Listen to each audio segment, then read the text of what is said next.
Hi everyone, this is Ayman Ibrahim. This is week 16 update with Nicole. So how is it going, Nicole, so far?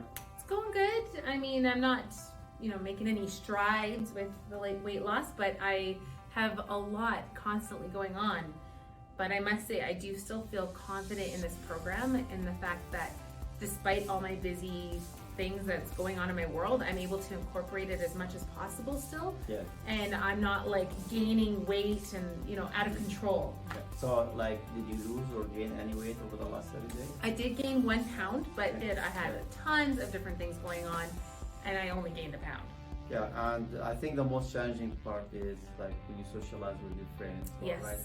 Because people have different lifestyle from yours right now. Yes. Right? Very So different, yeah. you already have the knowledge and you already apply what we learn, Yes. right? But maybe the challenge is how fast you can apply that, right? Yes, exactly. Yeah. Yeah. Yeah, but do you feel in control? Yes.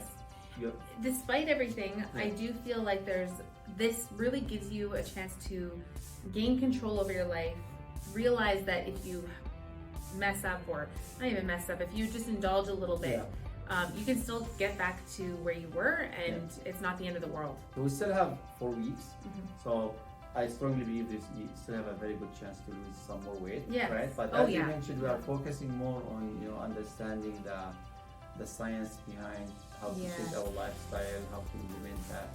Because to change your lifestyle, to be realistic, it won't happen overnight. No. Right? It's a very slow process, and there are some external factors to Yes. contribute to your success, right? Absolutely. Right. Yeah. So that's good.